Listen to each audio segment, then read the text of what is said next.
तमाम नाजरीन का इस्तकबाल है। अंजुमन तरक्की उर्दू हिंद का ये अदबी फेस्टिवल,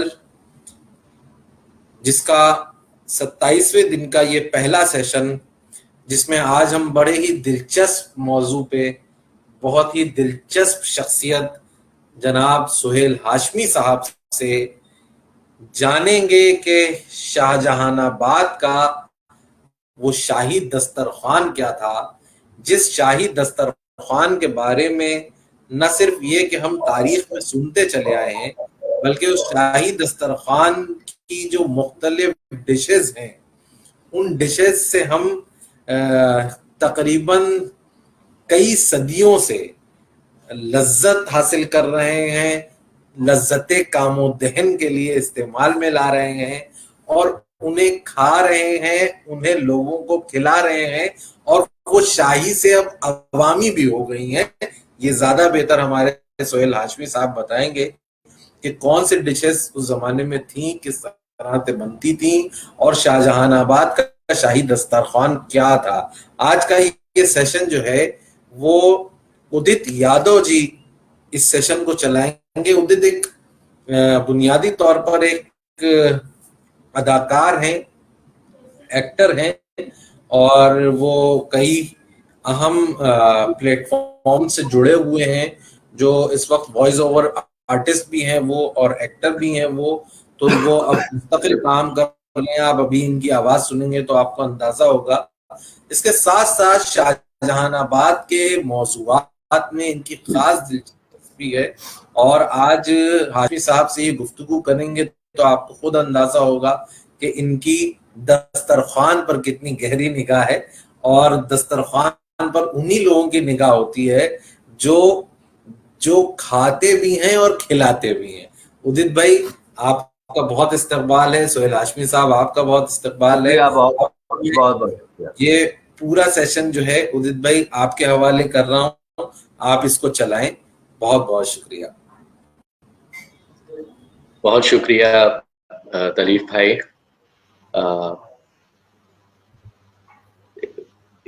मैं बहुत ज़्यादा शुक्रगुजार हूँ सुहेल हाशमी साहब का कि उन्होंने वक्त निकाला और हमारे साथ इस सेशन के लिए दिल्ली के शाहजहानाबाद के दस्तरखान पर बात करने के लिए वो हमारे साथ जुड़े हैं।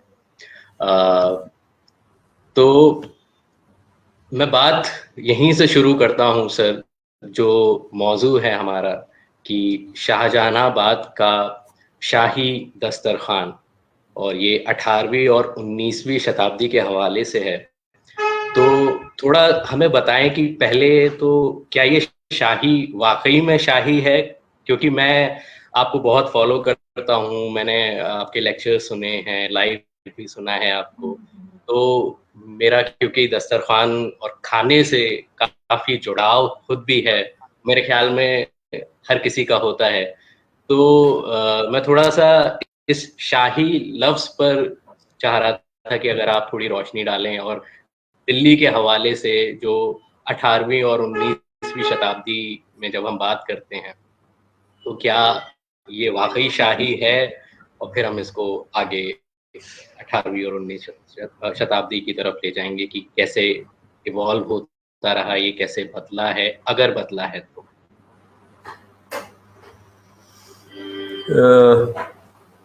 उदित यादव जी का बहुत बहुत शुक्रिया और अंजुमन तरक्की उर्दू हिंद का बहुत बहुत शुक्रिया जो ये पिछले कई साल से ये 3-4 रोज़ा लिटरेरी फेस्टिवल ऑर्गेनाइज कर रहे हैं, जिसमें और ख़ास तौर से इस साल जिसमें 200 साल की दिल्ली को अलग अलग जावियों से देखने की कोशिश की जा रही। तो और मैं ख़ास तौर से शुक्रगुजार इसलिए भी हूँ कि यहाँ हम खाने की बातें करेंगे। ये सेशन मेरा ख्याल है आज का पहला सेशन है। तो जब तक हम अपनी गुफ्तगू ख़त्म करेंगे, जब तक लोग तैयार होंगे खाना खाने के लिए। तो अब ये मुझे पता नहीं कि हम ये इतने लजीज खानों का जिक्र करके उनके साथ ज्यादती कर रहे हैं या नहीं, लेकिन बहरहाल शाहजहानी दस्तरखान की बात है। तो मैं इसमें 2-3 चीजें अर्ज करना चाहता हूँ उद्धता। एक तो ये कि जो शाही दस्तरखान था वो क्या शाही था, तो उसमें तो कोई शक नहीं है। जो शाही दस्तरखान था, जो शाहजहां के वक्त का दस्तरखान था, और उसके बाद के दौर में भी जो दस्तरखान था वो काफी इलेबोरेट था। और मसलन मैं आगे बढ़ने से पहले ये जिक्र कर दूं कि ये किताब है जो रोली बुक्स ने छापी है, और मुझे इस किताब में से बहुत इंटरेस्टिंग मटेरियल मिला है। जी जी। ये एक नुस्खा शाहजहानी की बेसिस के ऊपर एक ट्रांसक्रिएशन किया गया है जो सलमा यूसुफ हुसैन ने किया है, जो बहुत लंबे वक्त तक वो फूड की एक्सपर्ट हैं, कंसल्टेंट हैं, आईटीसी के साथ फूड कंसल्टेंट रही हैं। उनको एक मैन्युस्क्रिप्ट मिली थी पर्शियन लैंग्वेज में, जिसको उन्होंने ट्रांसलेट किया और उसकी बेस के ऊपर ये किताब तैयार की गई। तो इसमें सिर्फ एक डिश का मैं जिक्र कर दूं, वो एक डक, एक बत्तख, उसको पकाया गया है और उसकी तैयारी 9 घंटे चलती है। 9 घंटे। उस 9 घंटे में उसे 6 बार धोया जाता है, अलग अलग चीजों का लेप लगा के, क्योंकि डक मीट में खास तरह की स्मेल होती है। You have to get used to it, it is not a pleasant smell. तो ये मतलब मेरा ये ख्वाब है कि मेरे पास इतना वक्त हो एक दिन और ये सारे लवाजमात हो, तो मैं सुबह से शाम तक सिर्फ वो एक उस बत्तख को पका के देखूं। क्या 9 घंटे चाहिए इसकी तैयारी के लिए। ख्वाहिश है, क्या बात है। तो ये क्योंकि ये नुस्खा मेरे पास है तो मैं इसको देखना चाहता हूँ।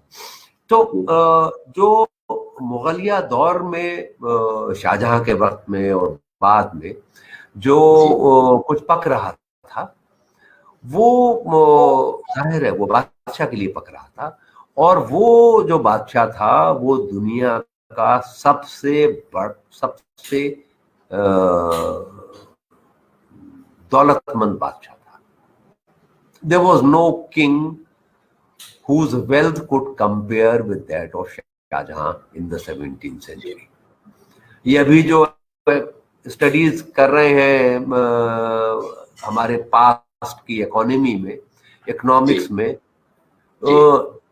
इकोनॉमिक हिस्ट्री में जो लोग काम कर रहे हैं, उनका भी कोई 2-3 साल पहले ये एस्टिमेट आया है कि शाहजहां के वक्त हिंदुस्तान का कंट्रीब्यूशन जो दुनिया की जीडीपी में था वो कोई तकरीबन 23-24% था।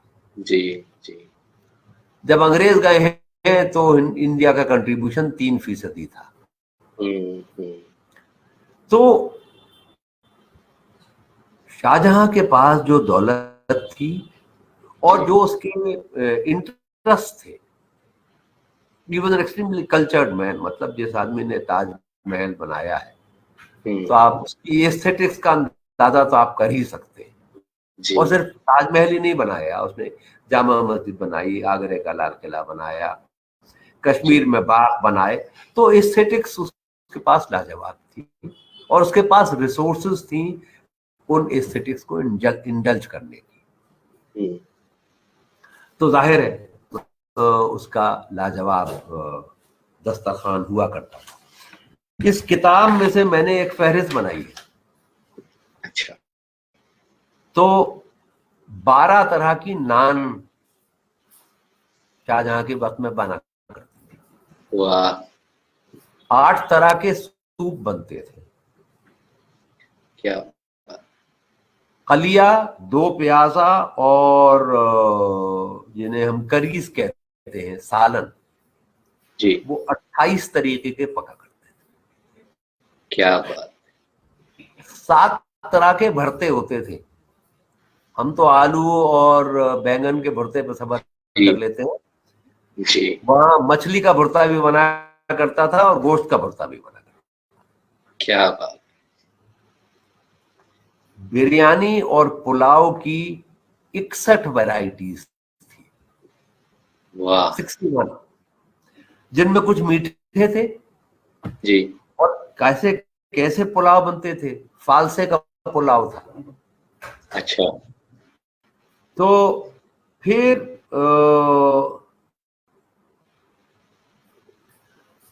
कबाब और खागीना, और वो जी। चीजें जो तंदूर में स्क्यूअर की जाती हैं, वो 32 तरह की होती थी।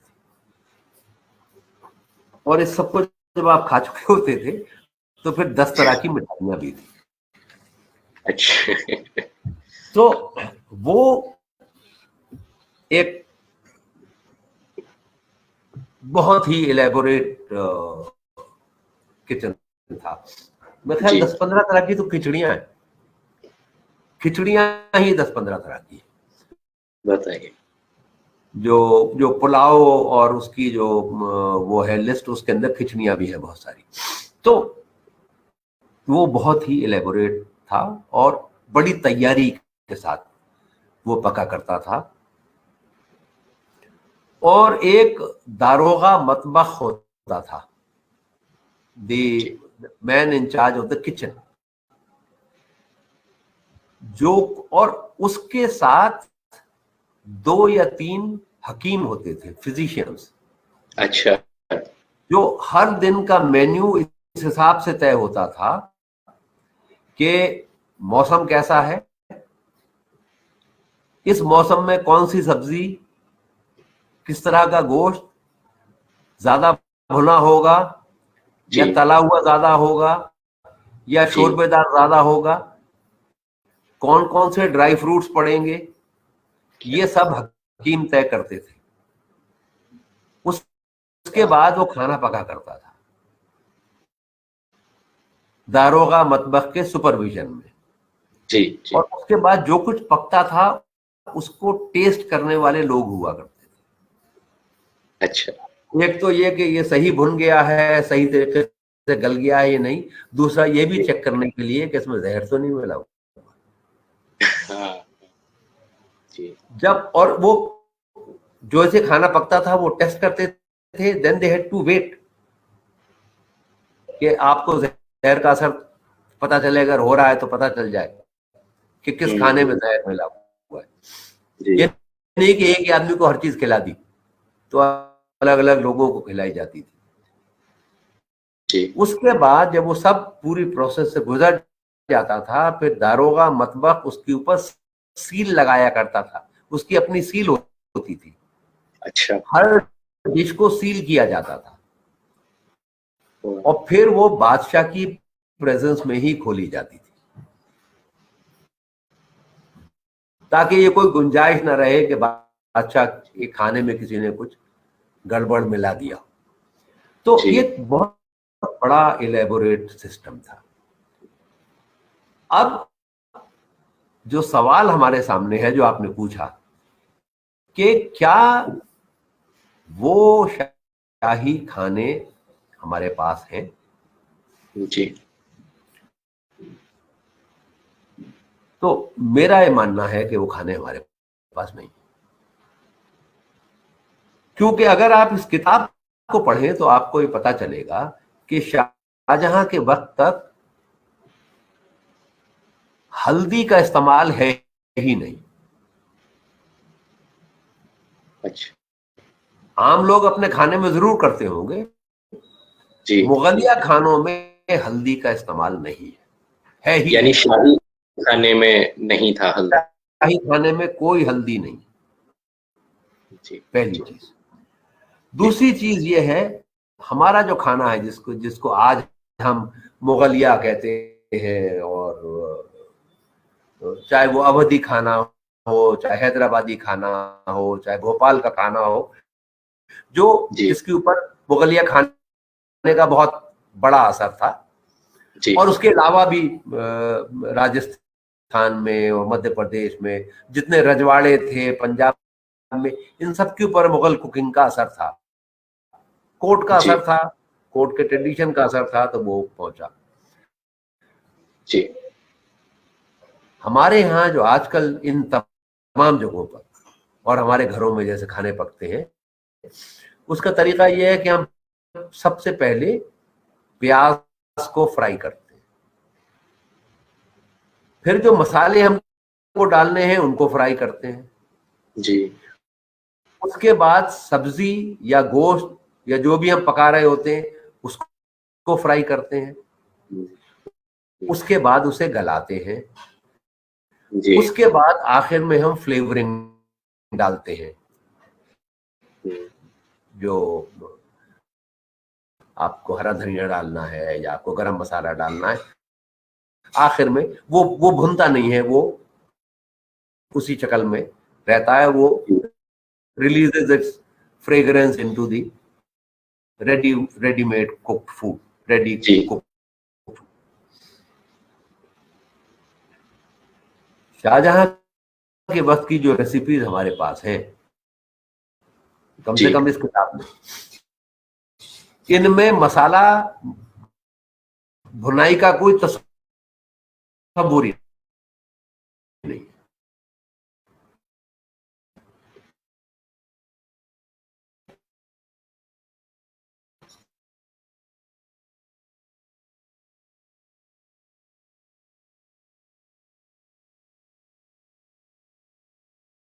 अच्छा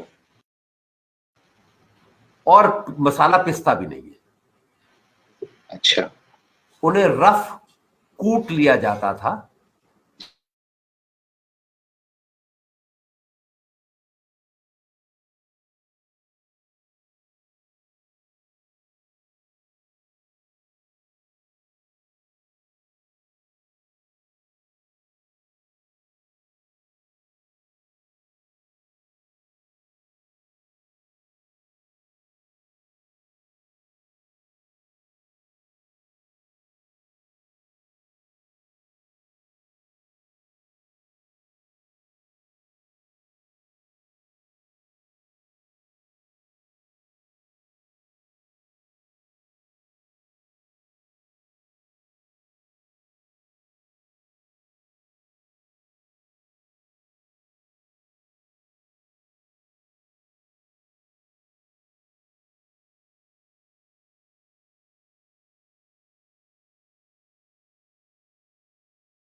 तमाम नाजरीन का इस्तकबाल है। अंजुमन तरक्की उर्दू हिंद का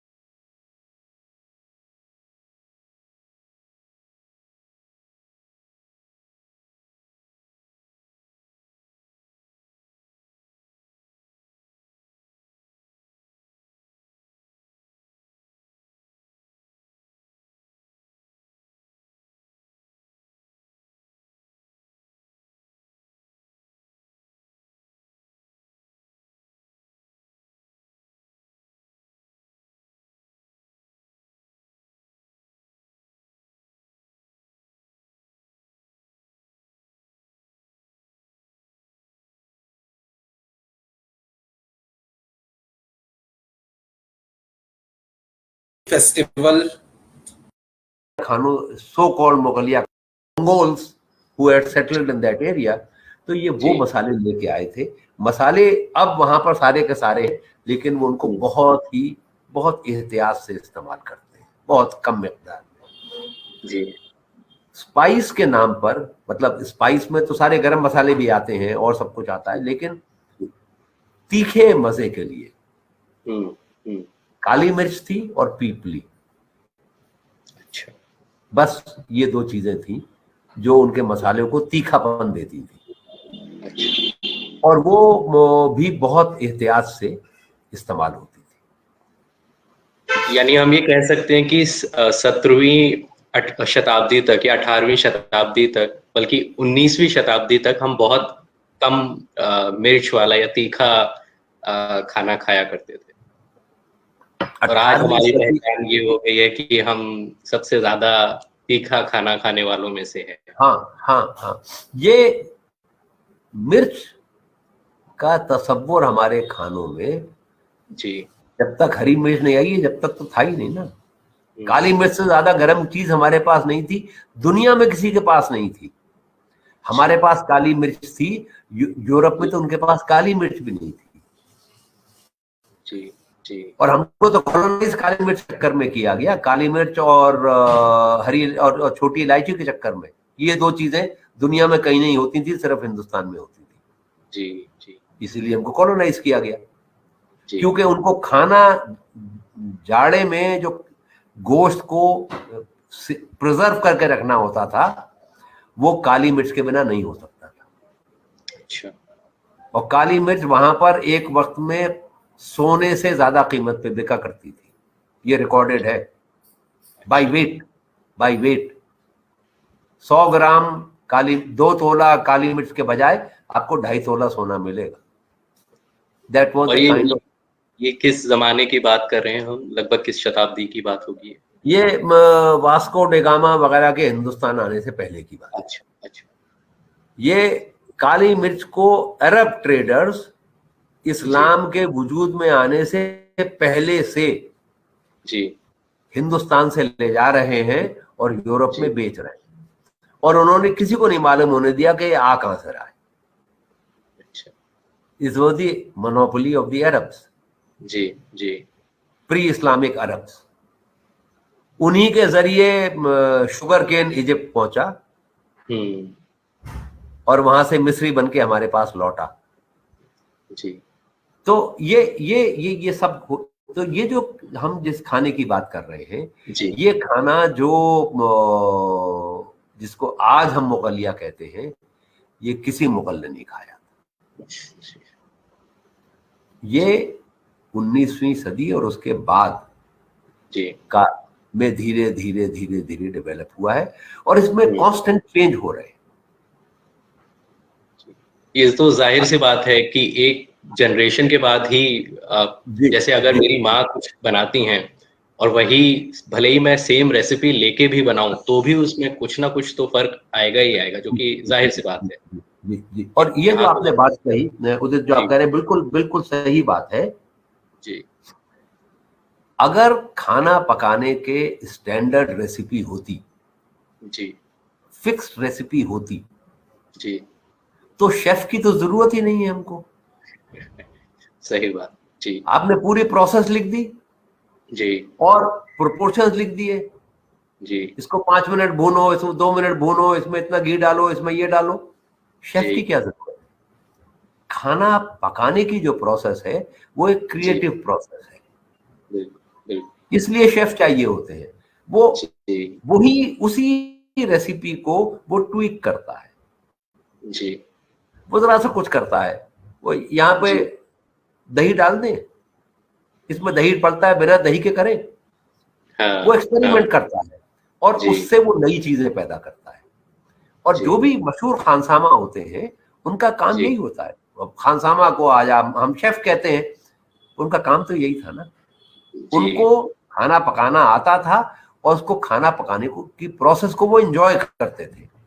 वो उसमें जी एक्सपेरिमेंट करते थे, नई चीजें डालते थे, नई खुशबुएं डालते थे, जी भुनने की प्रोसेस को आगे पीछे कर देते थे और उससे कुछ नया फ्लेवर पैदा होता था।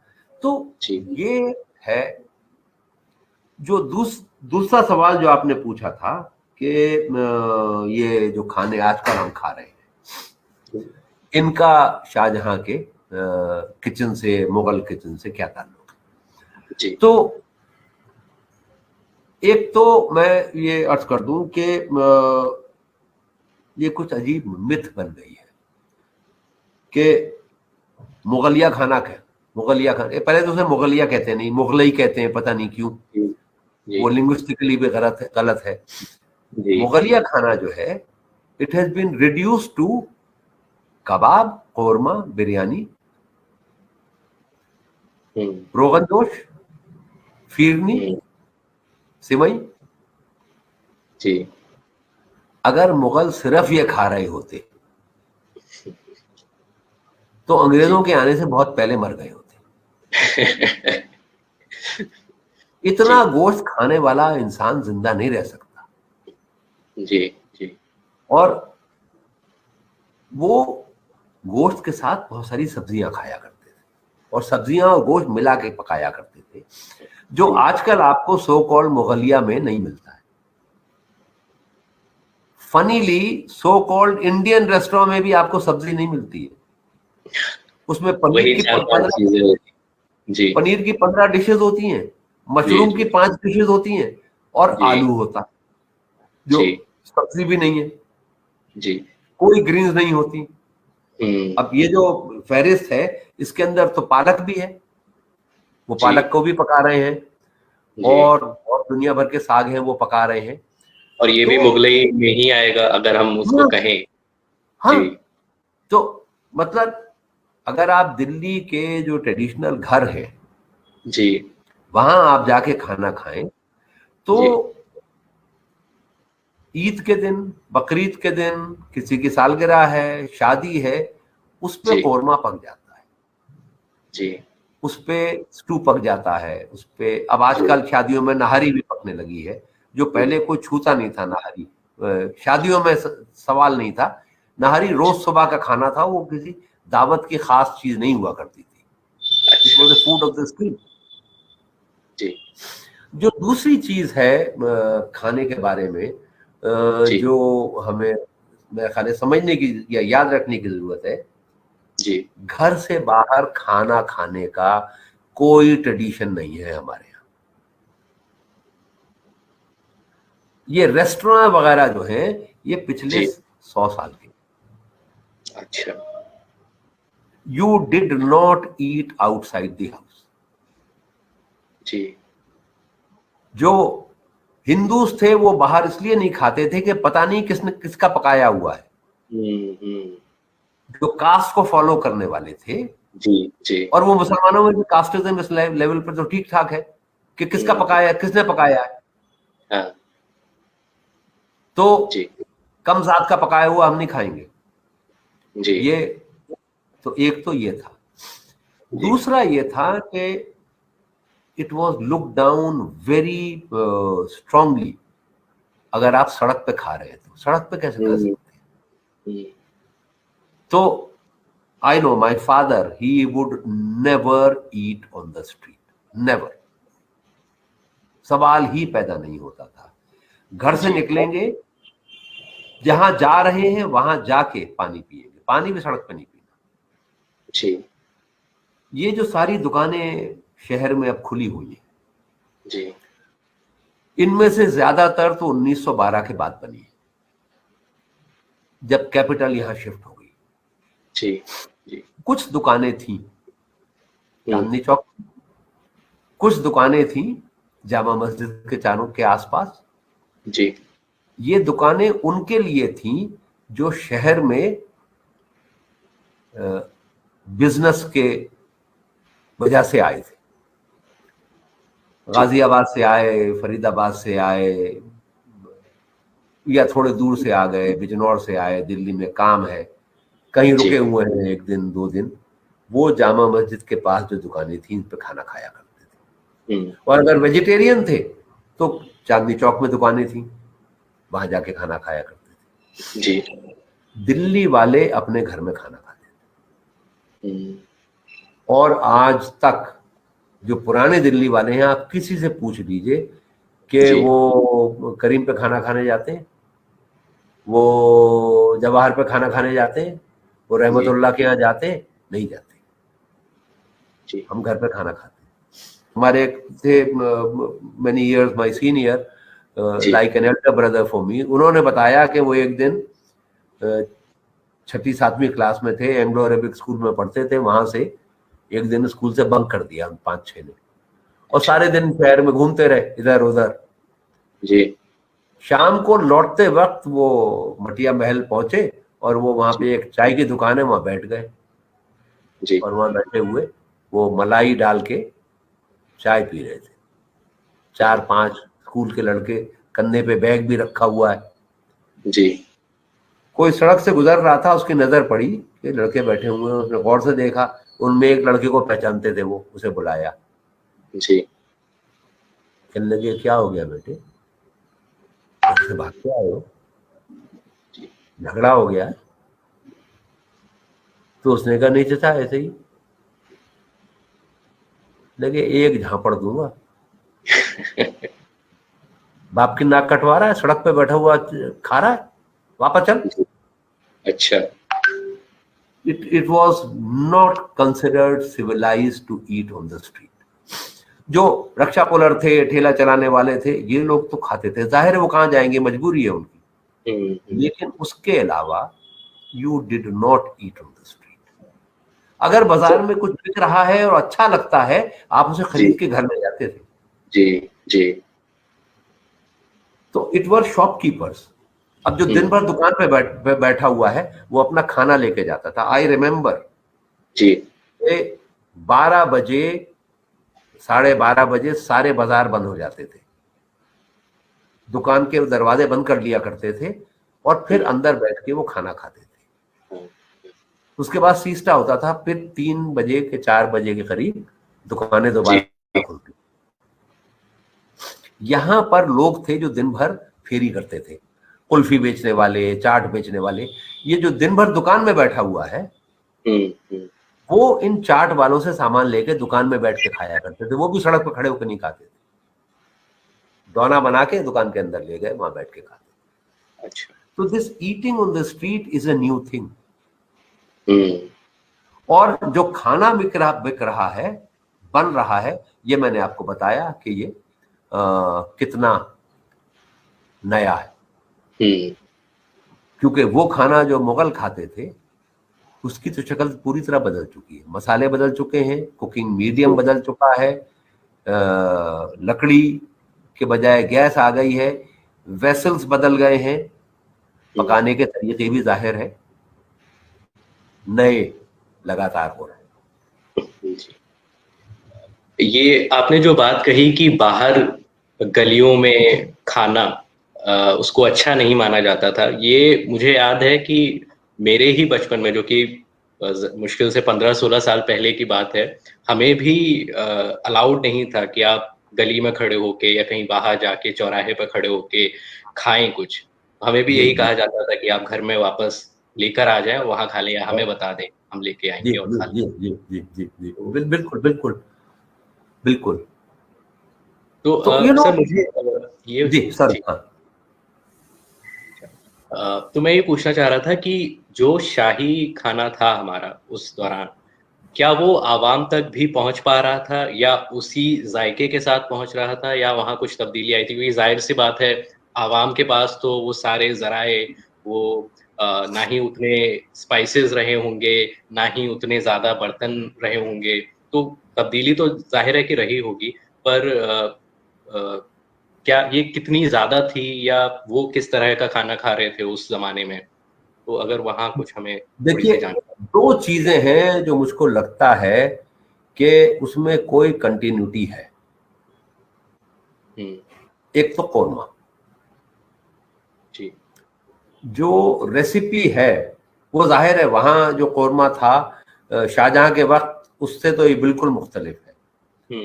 लेकिन इसमें एक चीज कॉमन है, जी कोरमे में हल्दी नहीं पड़ती।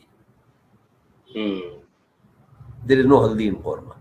जी so this is one connection which I think is a continuity.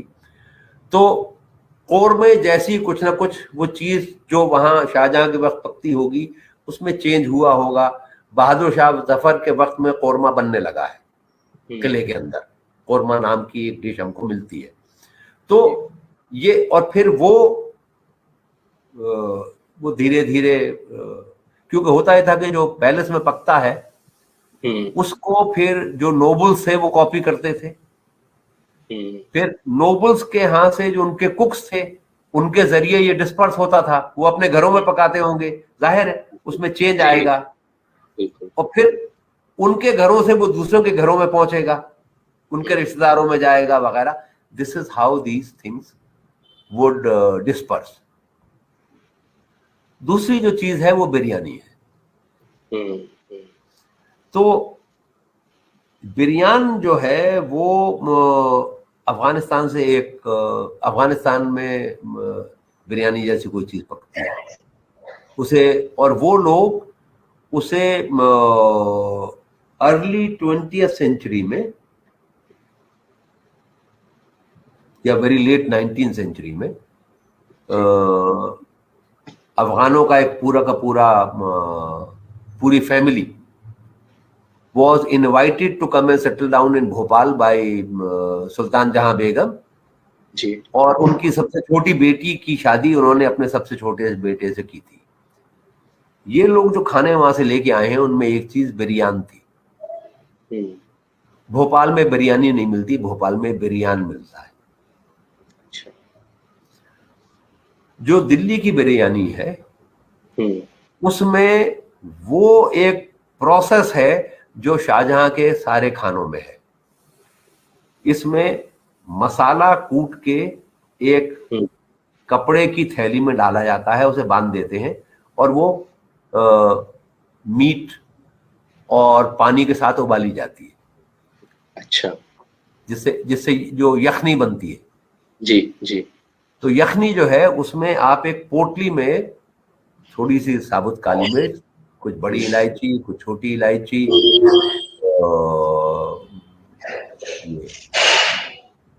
छोटी इलायची, बड़ी इलायची, लौंग, जीरा, काली मिर्च, तेज पत्ता आप डालना चाहें या दालचीनी डालना चाहें वो डाल के एक पोटली में बांध के, और साबुत धनिया पोटली में डाल के, और ये सब कुटा हुआ होता है, उसे वो आप उसमें डुबो देते हैं और उससे वो यखनी बनती है। बाद में उसे निकाल के फेंक दिया जाता है।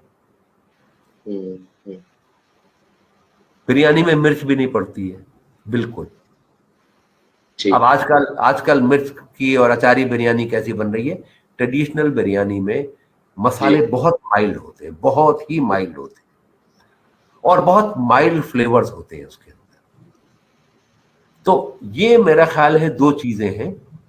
और नान, और नान में शीरमाल, बाकर खानी, ताफ्तान, कुलचा, तंदूरी रोटी और दूध, पानी के बजाय दूध में गूंधे हुए आटे की रोटी।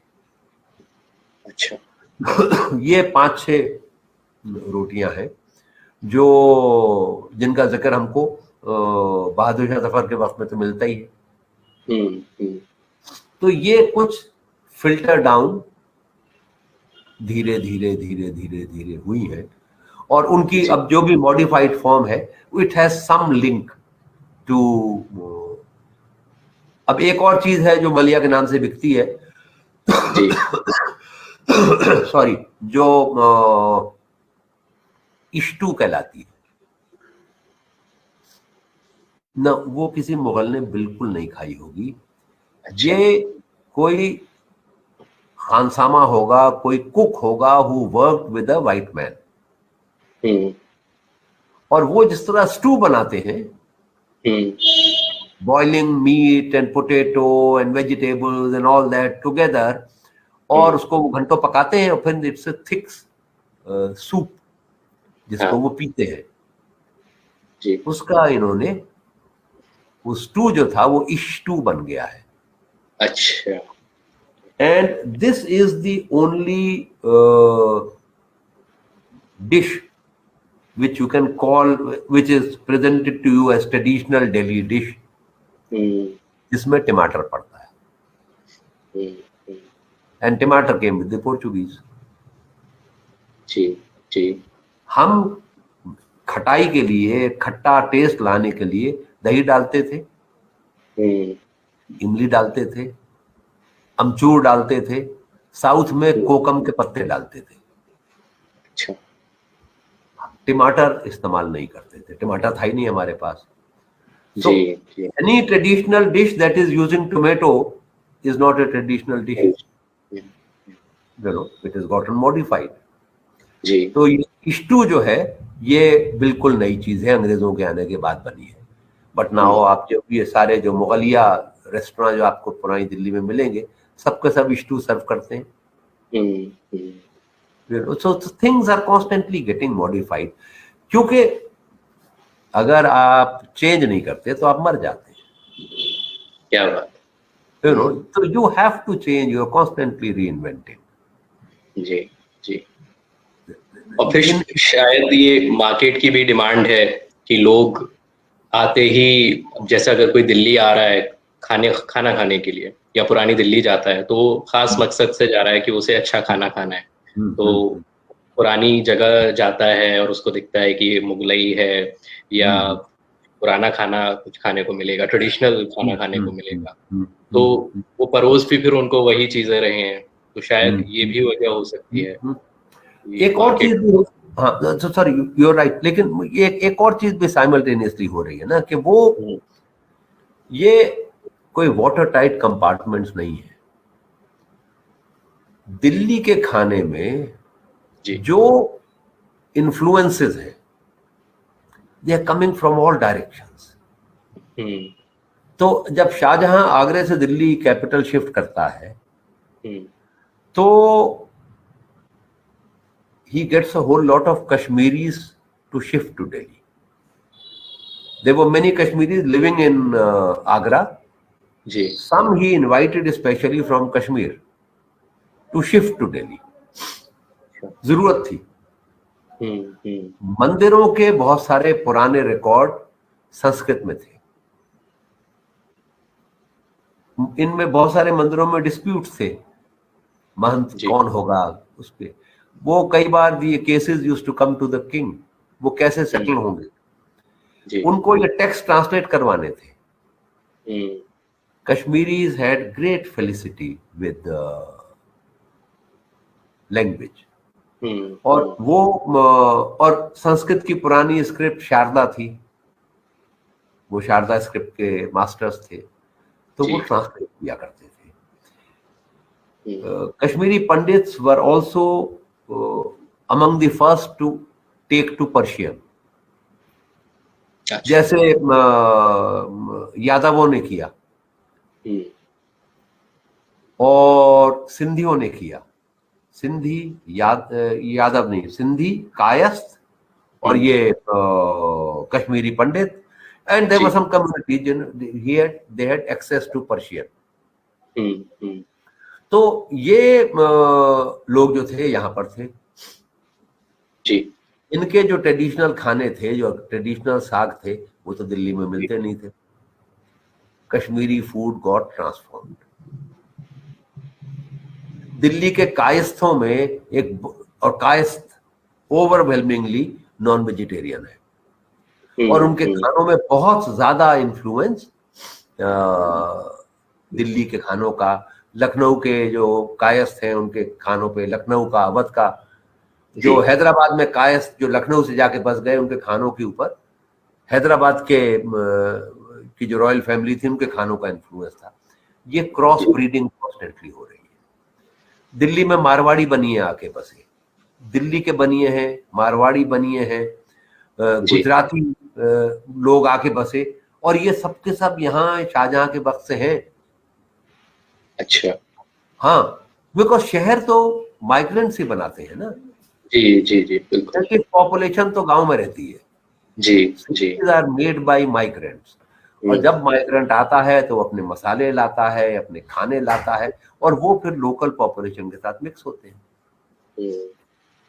मतलब अब आज आप तो दिल्ली में रहते हैं ना? जी जी।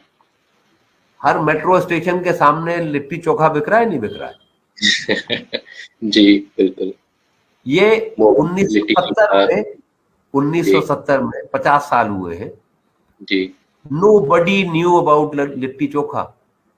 हाँ, सही बात। मोमो, जी, मतलब हर कोने पे मोमो बिक रहा है। और दिल्ली में जितनी तरह की वो बिकती है नूडल्स, मतलब मैंने दिल्ली में गढ़वाली नूडल खाई है जी, मैंने हिमाचली नूडल खाई है जी, मैंने पंजाबी नूडल खाई है, ओरिजिनल नूडल नहीं खाई मैंने। लेकिन हर गांव की नूडल अलग है और सबकी तो दिल्ली में मिलती है। तो इस पूरी प्रोसेस के अंदर जो भी खाना है वो कॉन्स्टेंटली मिक्स हो रहा है और एक दूसरे के ऊपर उसका इन्फ्लुएंस पड़ता है। सो दैट आई जी, वो और वही है स्ट्रेंथ, वही स्ट्रेंथ है खाने की, because it constantly reinvents itself like all living cultures. Food has to reinvent itself, otherwise नहीं तो आप बोर हो जाएंगे, वो स्टेल हो जाता है। कौन रोज खा सकता है? मतलब वो उसमें अमेरिकनों की हिम्मत है कि वो रोज हैमबर्गर खा सकते और हॉट डॉग खा सकते। हाँ, उनके पास ऑप्शन नहीं है। हाँ हाँ हाँ। पर मैं मोमोज पर इसलिए दोबारा आ रहा था क्योंकि मैंने जब नॉर्थ ईस्ट में मोमो खाया और फिर मैंने जब दिल्ली में खाया तो बहुत फर्क है। दिल्ली में वो अब बिल्कुल दिल्ली वाला हो गया है मोमो भी। उसमें आपको वही वो अब उसको ग्रेवी के साथ भी देते हैं, उसमें पनीर भी डाल रहे हैं और उसको बिल्कुल ही दिल्ली का मोमो बना दिया है। तो अब ये फ्राइड मोमो भी मिल रहे हैं ना? जी जी जी। तो बिल्कुल दिल्ली के पंजाबियों का टेस्ट है जो सर्व किया जा रहा है, जिसको केटर किया जा रहा है। बिल्कुल सही। तो सर एक चीज इसमें और पूछना चाह रहा था मैं कि जैसे ये जो बाजार जब बने 1911 या 12 के बाद से, जैसे आपने बताया कि दुकानें बनी और रेस्टोरेंट्स हैं जब बने, तो इसमें भी शायद कुछ परसेंट का डिवीजन था कि सिर्फ और सिर्फ ये वेजिटेरियन सर्व कर रहे हैं, क्योंकि जाहिर है लोग अभी भी उतना इवॉल्व नहीं हुए हैं और उतना भरोसा नहीं आया होगा कि यहाँ पर आपको वेज मिलेगा ही या नहीं मिलेगा। तो ये भी कुछ डिवीजन रहा है और फिर वो मतलब उसमें भी मेरे ख्याल से टाइम तो लगा होगा। नहीं, देखिए एक ट्रेडिशनली एक चीज ये रही है कि एक चीज होती थी मुसाफिर खाना और एक चीज होती थी धर्मशाला। मुसाफिर खाने से पहले सराय हुआ करती थी, दे आर इंटरचेंजेबल। सराय में हमेशा खाना हुआ करता था। तो और वो आप कुतुब मीनार के जब आप टिकट खरीद के अंदर जाते हैं तो वो एक जगह है, वहां पे सराय थी जी। वो 17वीं सेंचुरी की सराय है, उसके आर्किटेक्चर से लगता है। उसके 4 कोनों के ऊपर किचन थे। अब वो कुछ अंग्रेजों ने तोड़ ताड़ दिया, वहां पे अपना दफ्तर बना लिया, लेकिन 2 जगह तो नजर आती है जहां पे किचन था। फतेहपुर सीकरी में बहुत बड़ी सराय है, उसमें 4 जगह किचन थे, वो दिखते हैं जहां लोग बैठ के खाना खाते होंगे। और दिल्ली में बहुत सारी सराय हैं, दिल्ली और फरीदाबाद के बीच में 22 जगह, 22 सराय। अच्छा। लाडो सराय, जिया सराय, कटवारिया सराय, नेप सराय, शेख सराय, नेप शेख सराय, यूसुफ सराय, जी, सराय मोर रेलवे स्टेशन के सामने है। तो बेतहाशा सराय थी। इन सब में जो मुसाफिर थे वो रुकते थे, अपने उनको जानवरों के लिए चारा मिलता था, मुसाफिरों को खाना मिलता था, बट टू पे फॉर इट। तो और फिर आप आगे निकल जाते थे। धर्मशाला में खाना नहीं मिलता, क्योंकि प्रॉब्लम यह था कि धर्मशाला में जाते थे वेजिटेरियंस, और वेजिटेरियंस के अंदर खाने का एक तो बड़ा क्लियर मामला था। एक साहब है जो लहसुन और अदरक नहीं खाते, एक साहब अदरक खाते हैं, लहसुन और प्याज नहीं खाते, एक साहब प्याज खा लेते हैं, लहसुन नहीं खाते, एक कोई ऐसे हैं जो बैंगन नहीं खाएंगे जी, एक कोई ऐसे हैं जो कोई भी लाल रंग की सब्जी नहीं खाएंगे, कुछ ऐसे थे जो वो ऐसी कोई भी चीज नहीं खाते थे जो जमीन के नीचे होती थी। तो अच्छा, अब अगर ऐसे लोग आपके साथ ठहरे हुए हैं, आपके पास 20 कमरे हैं और आपके पास ऐसे लोग ठहरे हुए हैं जी, खाना पकाने वाला तो पागल हो जाएगा। कितने तरह की दाल पकाएगा वो जी। तो आप चांदनी चौक में जाइए, किनारी बाजार में जाइए, आपको दुकानें मिलेंगी जो स्पेशल खाना सर्व करती है। सोनी भोजनालय है, वो सिर्फ मारवाड़ियों का खाना सर्व करता है। ब्रजवासी है, वो ब्रज का खाना सर्व करता है। आदर्श भोजनालय है, वो शुद्ध शाकाहारी, बिना अदरक लहसुन, जी, बिना प्याज लहसुन की प्रिपरेशन बनाता है। तो आप धर्मशाला में रहते थे और आप जाके अपनी तरह का पूछ लिया, भाई ऐसा खाना कहाँ मिलेगा, उसने कहा वहां चले जाओ। बंगालियों के अलग थे, गुजरातियों के अलग थे, ये अलग अलग ईटिंग जॉइंट्स थे, और ये सब के सब बने हैं रेलवे के दिल्ली में आने के बाद। 1865 में रेलवे आई है, और ये रेलवे स्टेशन के साथ वो जो सड़क है चर्च मिशन रोड, उसके ऊपर ये सारी दुकानें हैं दोनों तरफ। जी, उससे पहले भी रही होंगी जो बड़े बाजार थे मिक्स पॉपुलेशन के या सिर्फ हिंदू पॉपुलेशन के, वहां इस तरह की दुकानें जरूर रही होंगी। बाजार सीताराम में रही होंगी, और इस तरह के जो इलाके थे वहां रही होंगी। अब इनका वो ज्योग्राफी बदल गई है, लोकेशन बदल गई है, but they are scattered through the city like this. जी, तो ये क्लियर था। जामा मस्जिद के पास, उर्दू बाजार के पास और पल्ली मारान में, यहाँ पे जहाँ मुसलमानों की पॉपुलेशन कंसंट्रेटेड थी, वहां आपको ये खाने मिलेंगे, वेजिटेरियन और नॉन वेजिटेरियन बोथ। और इन इलाकों में वहां पे आपको pure vegetarian with all their restrictions आपको कहीं ना कहीं मिल जाएगा।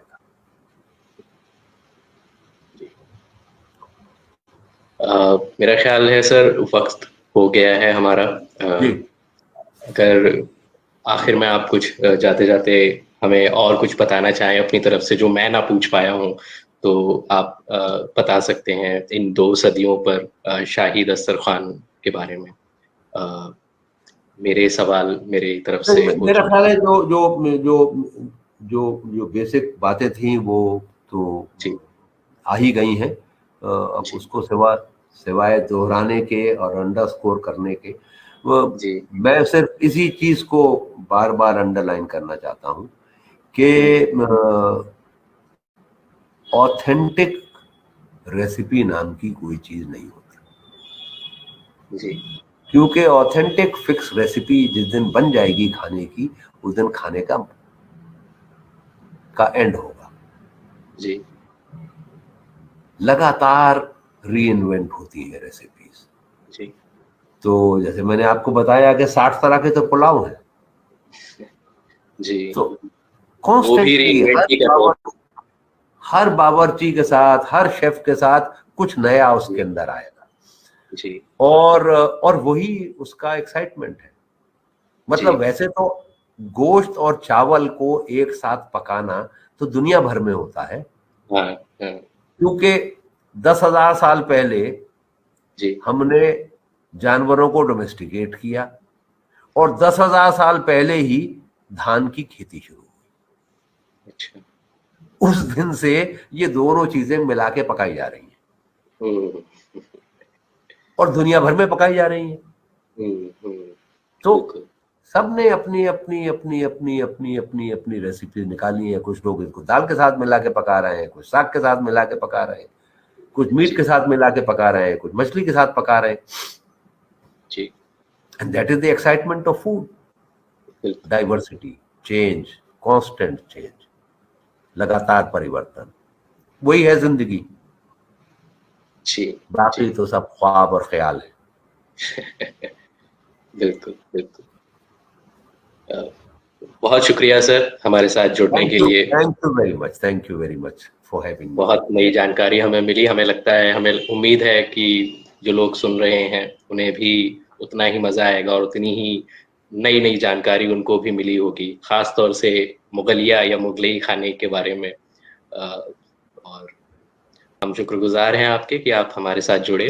बहुत बहुत बहुत शुक्रिया उदित, आपने मुझे ये मौका दिया, और अंजुमन तरक्की उर्दू हिंद का भी बहुत बहुत शुक्रिया।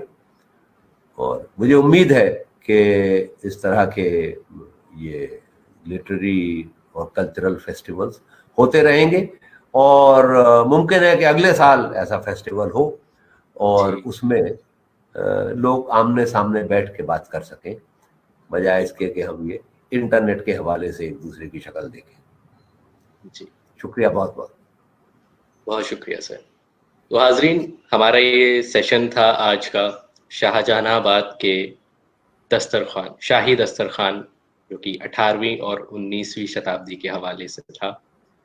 इसके बाद भी हमारे सेशंस हैं, आप हमसे जुड़े रहिए और इन सेशंस का मजा लीजिए। मैं आपसे विदा लेता हूँ। शुक्रिया। बहुत बहुत शुक्रिया।